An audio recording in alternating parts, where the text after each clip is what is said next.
タミナがどれだけ残っているかはスタミナゲージを見ればいいわ。スタミナゲージはその名の通り、あなたのスタミナを表しているの。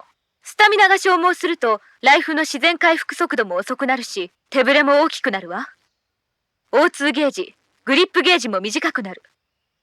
小モードによっては作戦行動にも支障をきたす場合も出てくるはずよ。そうなる前に必ずスタミナを回復するようにして。スネーク、草むらがあるのか？ああ。どんな草むらだ？ただの草むらだ。特に怪しいところは。いいから調べてみろ。かなり密生した草むらだ。草の丈は腰くらいだな。草むらへ分け入って匍匐すれば草むらの中へ潜むことができるぞ。この時カメラは自動的にイントルードカメラになる。立ち上がりたくなったらもう一度姿勢変更ボタンを長押しすればいい。姿勢変更ボタンを短く押せばその場でしゃがみの状態になる。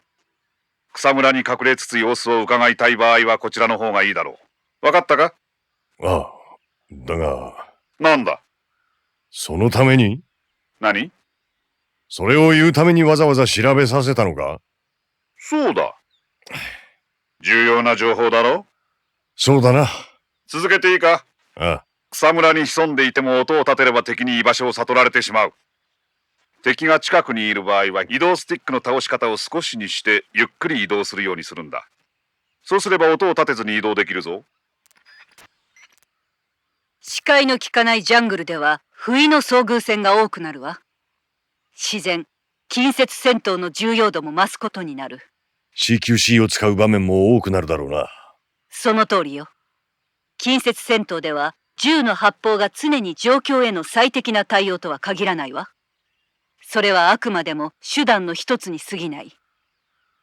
銃を抜き、構え、狙いをつけて発砲するよりも白兵戦で挑んだ方が迅速かつ確実に制圧できる場合もあるわ。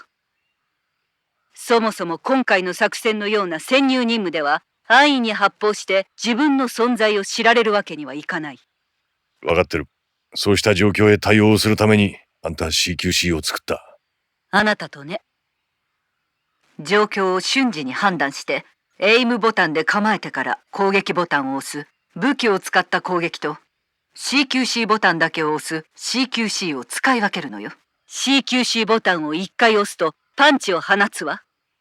そのまま連打すればコンボを繰り出すことができる。けれど打撃を入れることは CQC の一部に過ぎないわ。CQC の進化は敵を掴んでからにある。CQC ボタンを離さず押しっぱなしにすれば伸ばした手で敵を捕まえるわ。この時移動スティックを入力しているとその場で敵のバランスを崩し地面に叩きつける。敵を一撃で気絶させることができるわ。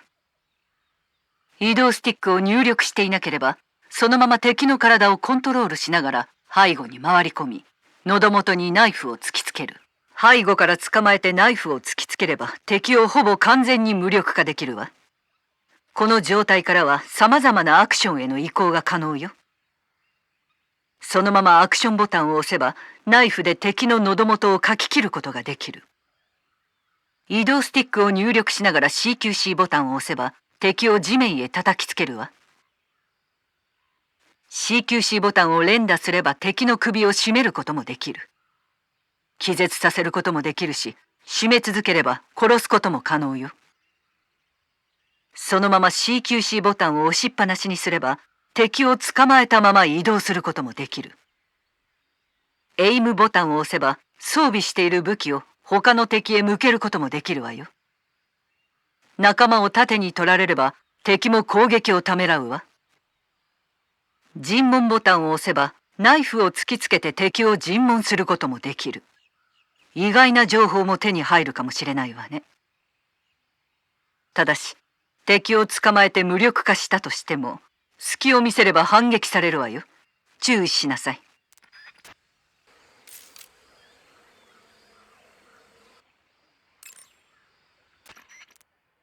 そこにはインドガビアルがいるわ。インドガビアルはもともとインドやネパールの淡水域に生息するワニよ。インドのワニがなぜここに？研究用として連れてこられたのが逃げ出して野生化したらしいの。大型のワニでオスの生体は6メートル以上にもなるわ。生け捕りにするのは諦めて。麻酔銃を使っても無理だと思う。わかった。で、味でしょ？ちゃんと調べてあるわ。何でも鶏肉みたいで美味しいらしいわよ。そりゃ楽しみだ。でもキャプチャーするときは気をつけて。インドガビアルは本来臆病な生き物なんだけど、そこにいるのはとても凶暴らしいの。人間も襲うとか。どういうことなんだ？詳しい研究は行われてないみたいだけど、近くで行われている核実験の影響で凶暴化したんじゃないかとか言われてるらしいわ。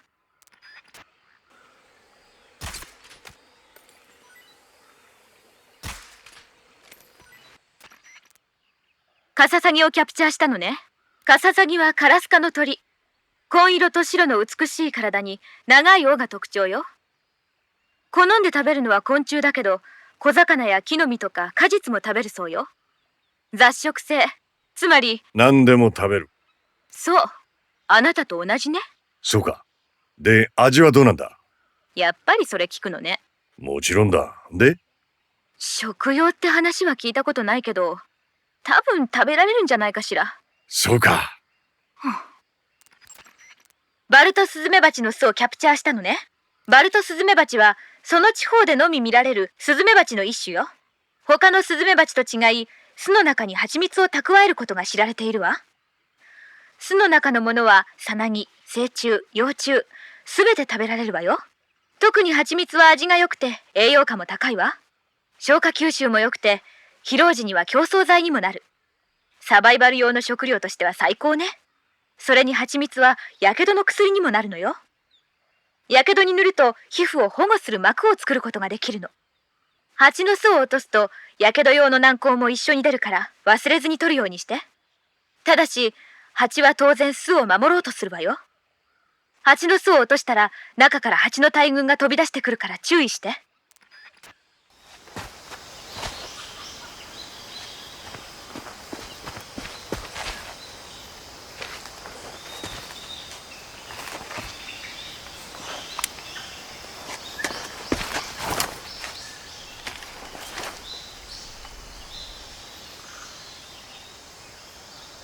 少佐、敵兵を2名発見。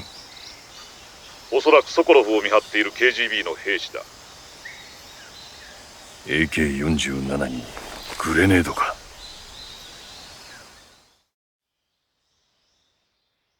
スネーク、君はすでにソ連領土に不法侵入しているんだ。 CIA やアメリカ政府の関与をクレムリンに悟られてはならない。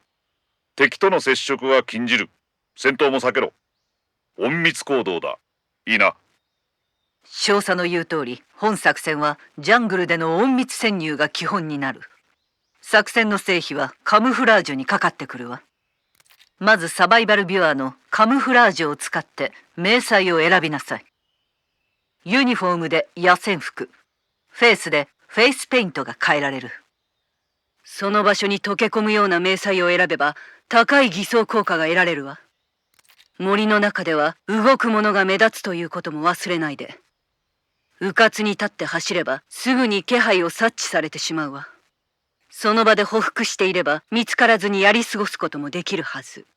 どれだけ偽装ができているかはカムフラージュ率を見ればわかるわ。カムフラージュ率は周囲に対するあなたの偽装度を表している。値が高ければ発見されにくいし、低ければ見つかりやすいということ。重要なのは自然と一つになることよ。カムフラージュを常に意識して進みなさい。いいわね。何かか。見間違いだったか。スネーク、セーブ？スネーク、大アマゾンの半魚人って知ってる？いやー、知らないな。アマゾン奥地のブラックラグーンへ調査に行った科学者が次々と半魚人に襲われるの。気持ちよさそうに泳いでいるヒロインに水中から半魚人が近づいてくるシーンなんて息が止まりそうだったんだから。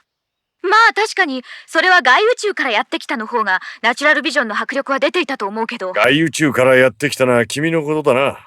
失礼ね。どうして？地球上ではありえないほど魅力的ってことさ。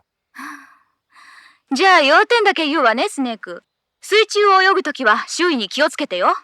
あなたがジャングルの川を泳いでいるっていうだけで私、半魚人に襲われるあなたを想像しちゃうから。お心遣い感謝する。